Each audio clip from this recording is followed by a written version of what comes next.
জয় গুরু। আজ পবিত্র রাখি বন্ধন। সবাইকে রাখি বন্ধনের অনেক অনেক প্রীতি ও শুভেচ্ছা ও জয় গুরু।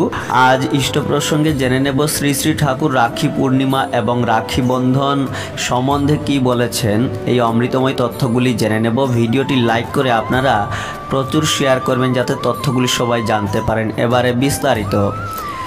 শ্রী শ্রী ঠাকুর সন্ধ্যায় বড়াল বাংলোর প্রাঙ্গণে একটা হাতওয়ালা বড় বেঞ্চে ঠেস দিয়ে বসেছেন। আজ রাখি পূর্ণিমা। জ্যোৎস্নায় সমস্ত জায়গাটা ছেয়ে গেছে। বেঞ্চের চারপাশে চারটে খুঁটো বেঁধে দিয়ে উপরে একটা চাঁদুয়া টানিয়ে দেওয়া হয়েছে। কাছে অনেকেই এসে বসেছেন। শ্রী শ্রী ঠাকুর নিখিলদাকে বললেন, দেখতো রাখি পূর্ণিমা মানে কি? এই বলেই শ্রী শ্রী ঠাকুর বললেন, আমাদের এখানে স্টাডি অধ্যয়নই এই রকম। কখন যে কোনটা সাবজেক্ট বিষয় হয় তার ঠিক নেই।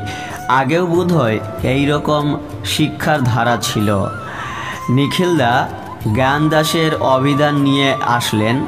তাতে দেখা গেল রাখি মানে রক্ষা বন্ধন সূত্র এবং রাখি পূর্ণিমা মানে শ্রাবণের পূর্ণিমা। এই দিন শ্রীকৃষ্ণের ঝুলন যাত্রা শেষ হয়। এই সময় রক্ষাবন্ধন করতে হয়। শ্রী শ্রী ঠাকুর বললেন, রাখি মানে আমি তোমাকে রাখি, তুমি আমাকে রাখো।